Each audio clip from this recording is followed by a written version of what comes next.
Good afternoon, everybody.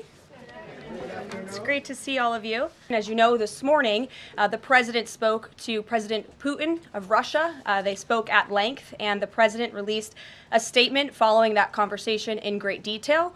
I can also confirm that the president just recently got off the phone with President Zelensky of Ukraine. His truth is as follows. I just spoke to President Zelensky of Ukraine.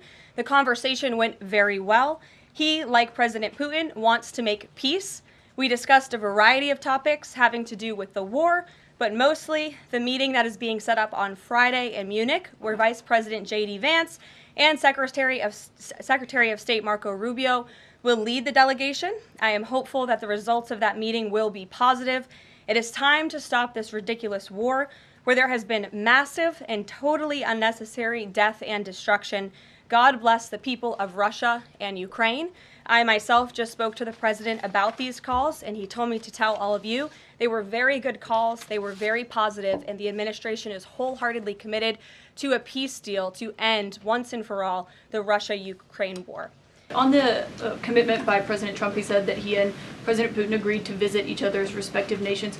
Are there any preconditions that President Trump has that President Putin must do before he goes and meets with him, withdrawing some forces, withdrawing all forces, anything like that? Not that I'm aware of. That doesn't mean they don't exist, but I was just talking with the president in our national security team. I wasn't made aware of any conditions, but if they exist, I'm happy to provide those. And final thing for you, which White House official made the decision to bar the AP reporter from the Oval Office and the diplomatic reception room last night? Well, first of all, let me just set the record straight. It is a privilege to cover this White House. It's a privilege to be the White House press secretary. And nobody has the right to go into the Oval Office and ask the President of the United States questions. That's an invitation that is given.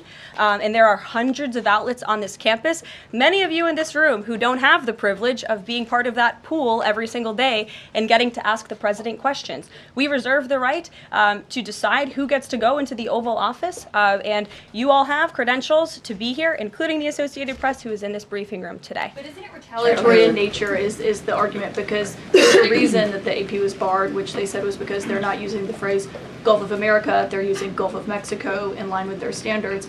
And so the question here is this setting a precedent that this White House will retaliate against reporters who don't use the language that you guys believe reporters should use? And how does that align with the First Amendment commitment that you were just talking about? I was very upfront in my briefing on day one that if we feel that there are lies being pushed by outlets in this room, we are going to hold those lies accountable. And it is a fact that the body of water off the coast of Louisiana is called the Gulf of America. And I'm not sure why news outlets don't want to call it that, but that is what it is. The Secretary of Interior has made that the official designation in the geographical identification name server. And Apple has recognized that, Google has recognized that, pretty much every other outlet in this room has recognized that body of water as the Gulf of America, and it's very important to this administration that we get that right, not just for people here at home, but also for the rest of the world.